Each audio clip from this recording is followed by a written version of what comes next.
Captain June Kim stood at the large window of the spaceship Ocean Pioneer, his eyes fixed on the blue planet below.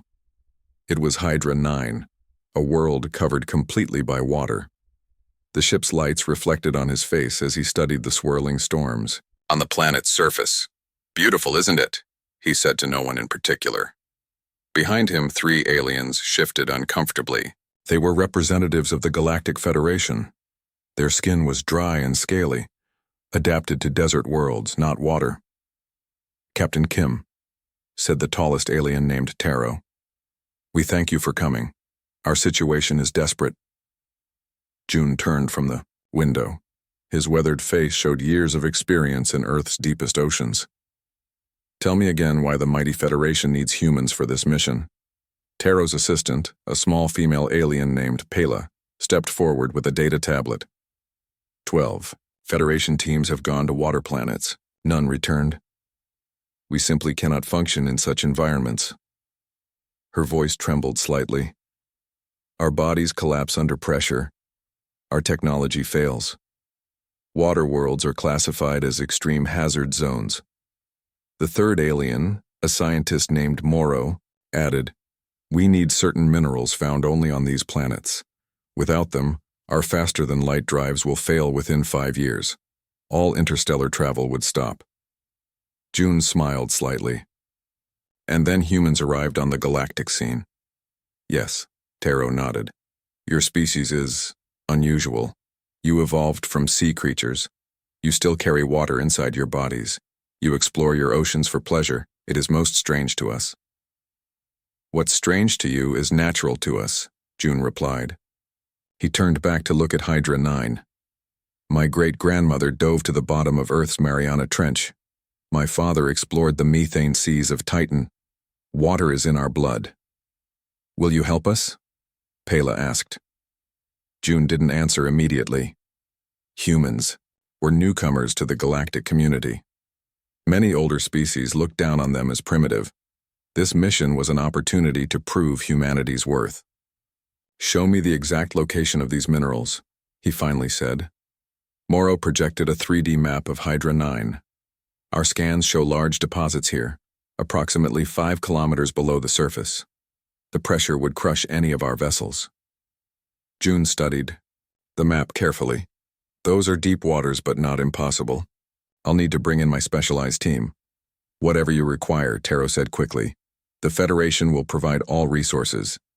2 days later, the Ocean Pioneer's docking bay opened to receive 5 small transport ships.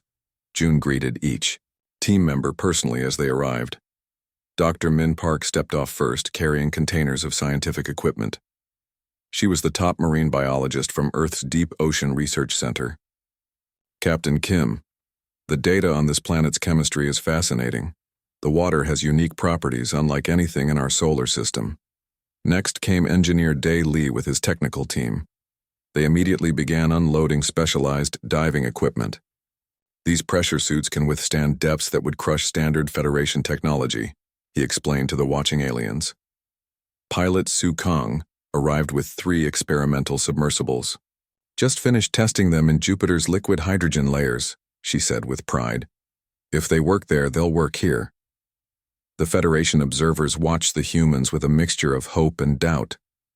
June overheard Taro whisper to Pela, "They seem so confident, yet they're so soft and wet."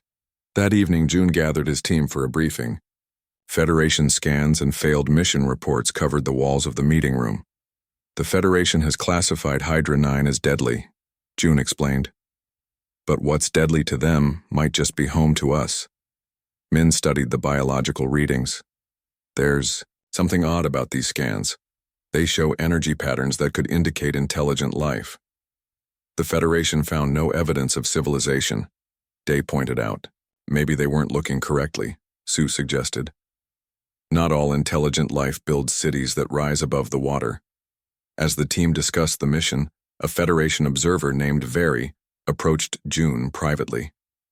"Captain, there's something I must tell you," she whispered. "I reviewed the logs of the failed expeditions. There are inconsistencies." "What kind of inconsistencies?" June asked quietly. Some teams sent strange messages before communication was lost. They mentioned seeing lights and structures. The official reports omitted these details. June's eyes narrowed. Are you saying the Federation might be hiding something about Hydra 9? Very looked nervous. I'm saying, be careful down there. Not all dangers come from the environment. The next morning, as the team prepared their equipment for the first dive, June looked out at the endless ocean of Hydra 9. The waters might be alien, but somehow they called to him, like the seas of Earth had called to his ancestors. Whatever secrets lay beneath those waves, humans were finally ready to discover them. The deep blue water of Hydra 9 surrounded the small submersible as it descended into darkness. Inside, Captain Jun Kim checked the pressure readings one last time. His 5-person team sat quietly, each focused on their own tasks. Passing 1,000 meters, announced Sue, the pilot. Her hands moved confidently over the controls. Federation ships never made it past this point. Engineer Day watched the hull integrity monitors carefully. Our reinforced shell is holding perfectly. Pressure is intense but within our limits. Through the thick windows, they could see only darkness now, with occasional flashes of strange glowing creatures that darted away from their lights. Dr. Min adjusted her scanning equipment. The water composition is changing. Higher mineral content. This explains why the Federation's sensors failed. These minerals block their scanning technology. The newest member of the team, Jin, a communications specialist, looked nervous. This was his first deep water mission. How much farther, he asked. We need to reach at least 4 kilometers down, June replied calmly. That's where the mineral deposits should be. What June didn't say was what Federation observer Very had told him privately. Previous missions had reported strange phenomena before disappearing. The Federation reports mentioned equipment failure, but Very suspected there was more to the story.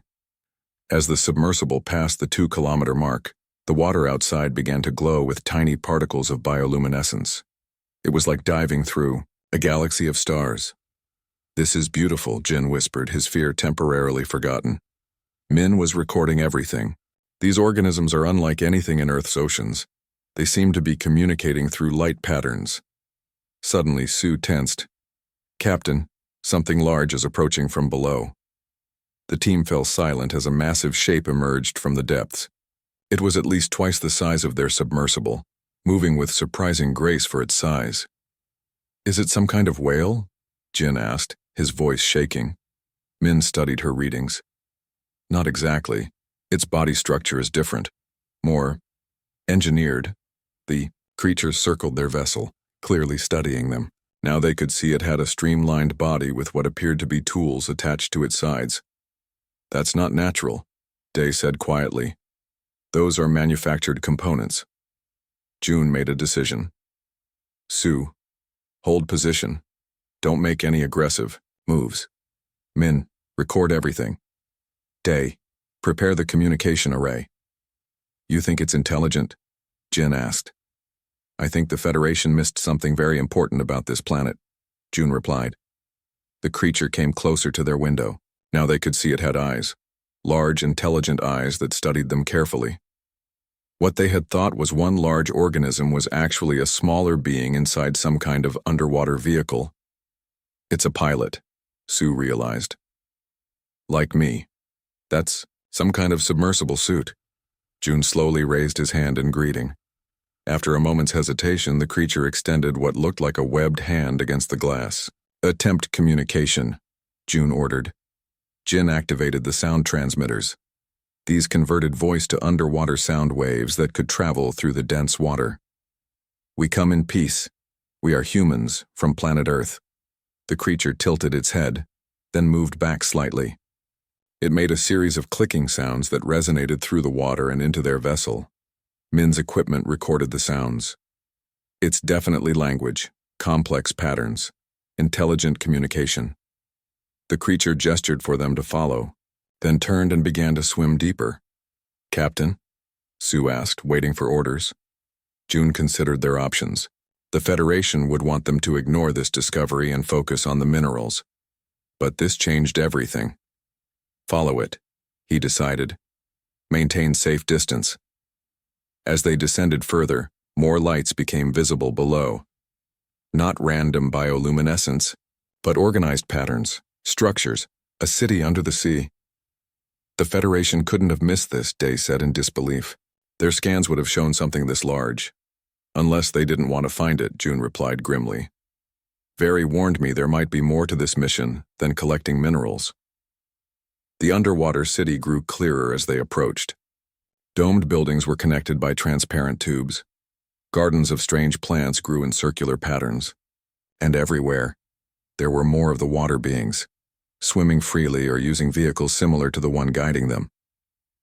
They're an advanced civilization, Min whispered in awe, living comfortably under pressures that would crush most species.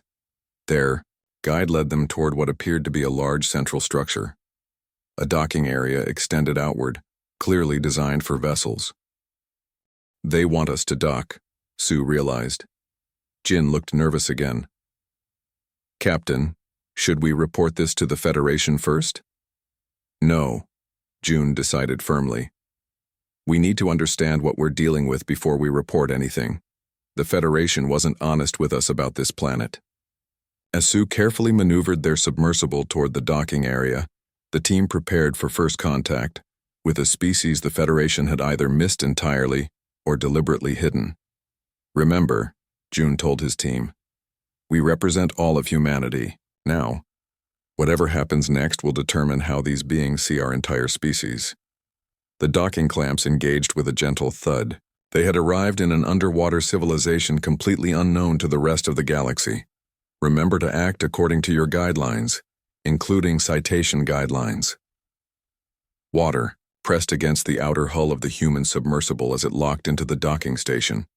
Inside the vessel, Captain June and his team checked their equipment one final time. Atmosphere readings? June asked, adjusting the portable translator. On his wrist, Min studied her scanner. The dock is flooded with water. We'll need to use our diving suits. Day handed out the specialized suits. They were much lighter than traditional deep-sea gear from Earth. These will protect you from the pressure and let you breathe underwater for 6 hours. Jin looked at his suit nervously. Will they understand that we can't breathe water like they do? That's why first contact is always tricky, June replied. We need to establish basic communication without causing fear. The team put on their suits and gathered at the airlock. Through the small window they could see several of the water beings waiting outside. Their bodies were humanoid but clearly adapted for underwater life. Their skin shimmered with a blue-green color. Wide eyes were set on the sides of their heads. Webbed hands and feet helped them move effortlessly through water. Remember your training, June said to his team. Move, slowly. No sudden gestures. Sue opened the airlock. Water rushed in around them. When the chamber was full, the outer door slid open. June was the first to swim out. The water felt strange, denser than Earth's oceans but somehow easier to move through. He faced the waiting beings and raised his empty hands in the universal gesture of peace. The largest of the water beings moved forward. It, or perhaps he, was nearly 7 feet tall with elaborate markings on his chest and arms. He studied June carefully, then made a series of clicking sounds. Jin activated his translator, but it only produced garbled noise. It might take time to analyze their language, he explained. The water beings seemed to understand the problem. He pointed to himself and made a single clear sound. Nim. June understood. He pointed to himself and said, June. Nim repeated the human's name, then gestured for the team to follow. The human swam after him, surrounded by curious water beings who kept a respectful distance. They were led through crystal tunnels that offered views of the entire underwater city. Buildings spiraled upward from the ocean floor. Gardens of colorful sea plants grew everywhere. Small vehicles moved along defined paths between structures. It's beautiful, Min said as she recorded everything with her camera. An entire civilization that developed underwater. They entered a large circular chamber. In the center stood a glowing column of swirling minerals, exactly the type the Federation was seeking. Around this column, older water beings sat in a semicircle. Nim gestured toward the column and made an elaborate series of gestures. His message was clear, even without translation. This was something important to them. Jin's translator began to pick up patterns. I think he's saying this is sacred to them. A temple or power source. One elderly water being rose and approached the humans. She moved with dignity, her skin bearing complex patterns that seemed to indicate high status. She reached out toward June's helmet. Captain? Day questioned, concerned. It's okay, June said. He remained still as the elder touched his helmet. Suddenly, images flooded June's mind. He saw the water beings, who called themselves the Nami, living peacefully for thousands of years. Then came other aliens in ships like the Federation's. They took samples of the mineral column. Soon after, terrible earthquakes shook the ocean floor. Many Nami died when parts of their city collapsed. The elder withdrew her hand. June gasped, understanding now. The minerals the Federation wants, he said to his team. They're connected to this planet's stability. Removing them caused disasters. Min looked at her readings again. The mineral structures extend deep into the planet's core. They're not just deposits, they're support columns stabilizing the entire ocean floor. Nim made more clicking sounds, and now Jin's translator was working better. They say other aliens came before, took samples, caused great death, destruction, then never returned. The elder made a sweeping gesture toward the city, then pointed at the humans questioningly. She wants to know why we're different, Sue said. Why we bothered to make contact instead of just taking what we want. June thought carefully, then removed his helmet. His team gasped. He couldn't breathe water like the Nami, but he wanted to show trust. He held his breath and looked directly at the elder. She seemed surprised, then touched his face gently. More images filled June's mind. This time she was seeing Earth's oceans, humans swimming, diving, exploring underwater worlds. June put his helmet back on and took a deep breath of oxygen. We share something with them, he explained to his team. A connection to water. The Federation species evolved on land and fear the oceans. We don't. The elder made a decision. She gestured to younger Nami, who brought forward small samples of the glowing mineral. Gifts, Jin translated. They will give a small amount freely if we promise to protect their home. June nodded solemnly. We accept. But the Federation wanted much more than this. Then the Federation will be disappointed, Min said firmly. As they prepared to return to their ship with the samples, June knew a difficult conversation awaited them on the surface. The Federation had not been honest about this mission, and now the humans had made first contact with an intelligent species the Federation had either overlooked or deliberately ignored. The future of human relations with both the Nami and the Federation hung in the balance. I'll write Part 4. The Depths of Deception as a small story in 800 words using third-person style with simple and basic English. Wei checked the old map again. The faded paper showed a path leading deep into the Forest Mountains. According to the strange man who sold it to him, this was where the ancient temple stood, a temple that held answers about the strange crystal he found. For 3 days, Wei had climbed higher into the misty mountains. The air grew thin. Strange birds called from hidden places. Wei's legs ached, but he kept going. The crystal in his pocket seemed to grow warmer with each step. Just a bit further, Wei told himself. The path grew steeper. Rocks slid under his feet. Twice he almost fell down the mountain. As the sun began to set, Wei saw it. Stone walls peeked through thick trees. The ancient temple. Its roof had fallen in long ago. Plants grew over everything. But it was still there, just as the map promised. Wei moved slowly toward the temple entrance. Old stone steps led up to a dark doorway. The crystal in his pocket now felt hot against his leg. Wei took it out. The crystal glowed with a soft blue light. Inside the temple, Wei found broken statues and fallen pillars. The floor was cracked. In the center stood a stone table. Wei walked toward it, holding the glowing crystal before him. The table had a small hole in its center, the same size as the crystal. Wei's heart beat faster. He placed the crystal into the hole. At first, nothing happened. Then the floor began to shake. Wei stepped back as the stone table split open. From inside came a blinding light. Wei covered his eyes. When the light faded, a woman stood before him. She wore strange clothes from a time long ago. Her skin glowed, with the same blue light as the crystal.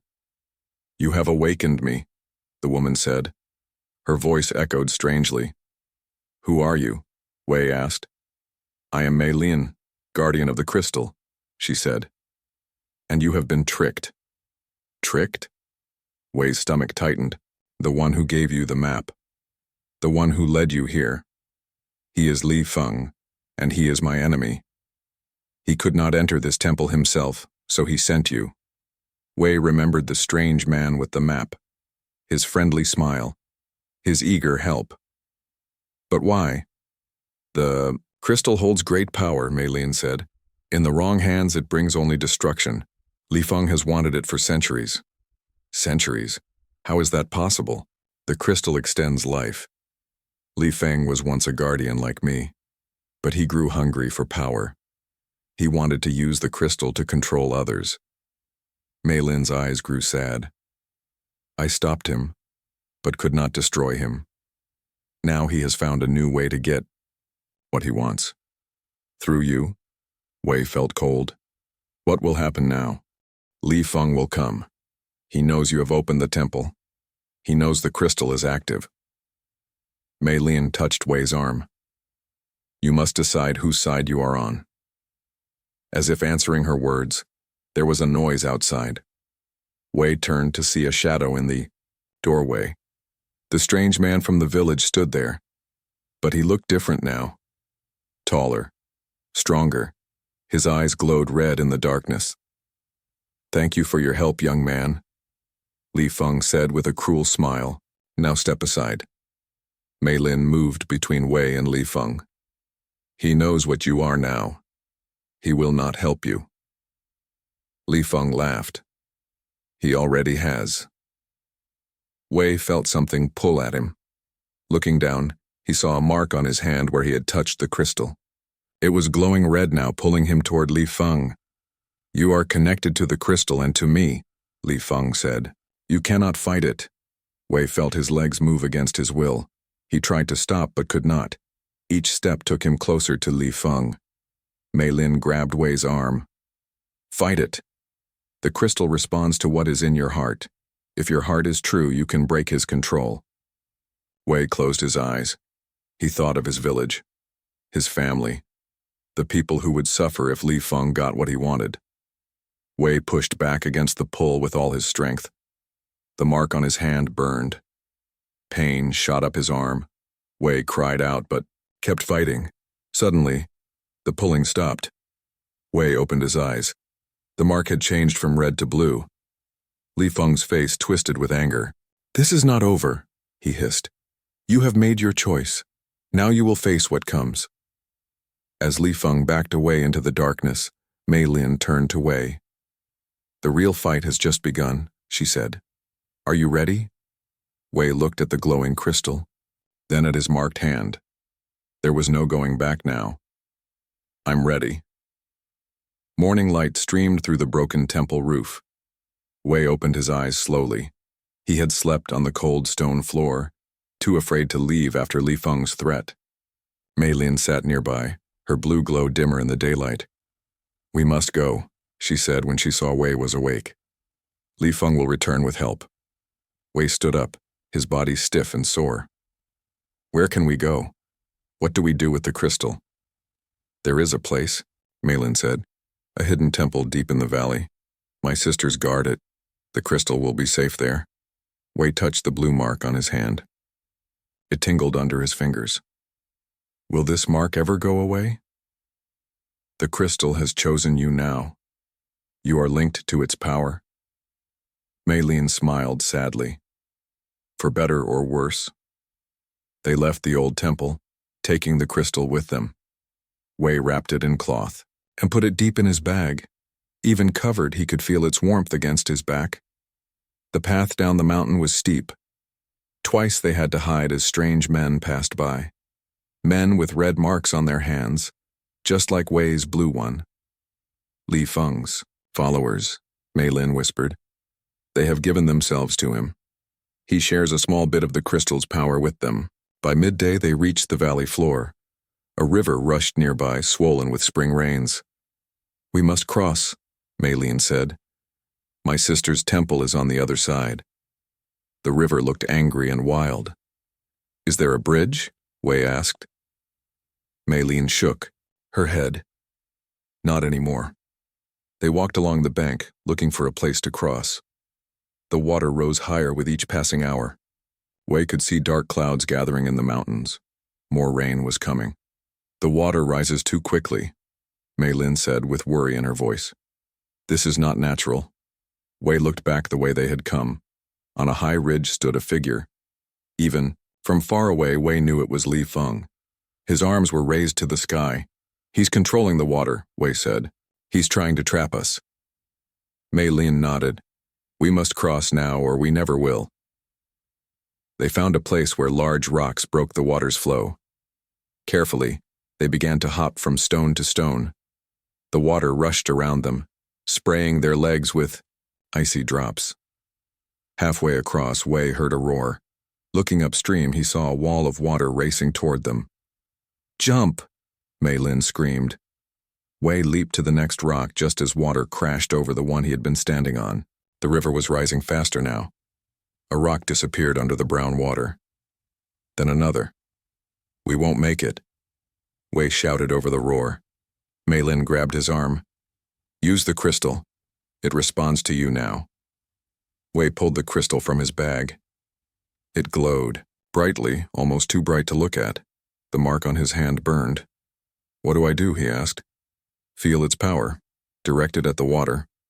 Wei closed his eyes. He felt the crystal's energy flowing through him, from the mark on his hand, up his arm, through his chest. He pointed the crystal at the raging river. The water before them slowed, then parted. A dry path appeared, leading to the far shore. Quickly! Mei Lin pulled Wei forward. I don't know how long you can hold it. They ran along the dry path. Wei's arm shook with effort. Sweat rolled down his face. The water walls on either side trembled, eager to crash down. Just as they reached the far shore, Wei's strength gave out. The crystal's light dimmed. The water crashed back together with a mighty roar. Wei fell to his knees, gasping. Did I do that? Mei Lin helped him up. The crystal did.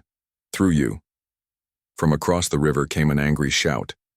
Li Feng stood on the opposite bank, his followers gathering behind him. The river, now wider and wilder than before, kept them from crossing. This is only the beginning, Li Feng called across the water. I have waited centuries for the crystal. I will wait a little longer if I must. Come, Mei Lin said to Wei. My sister's temple is near. We will be safe there. As they walked into the forest, Wei looked back once more. Li Feng was still watching them. Even from this distance, Wei could see his red eyes burning with hate. He won't give up, will he? Wei asked. No, Mei Lin said. And neither can we. The rising tide of his power has only just begun. And you, Wei, are the only one who can stop it. They walked deeper into the forest, the crystal glowing softly in, Wei's hand lighting their way forward into uncertainty.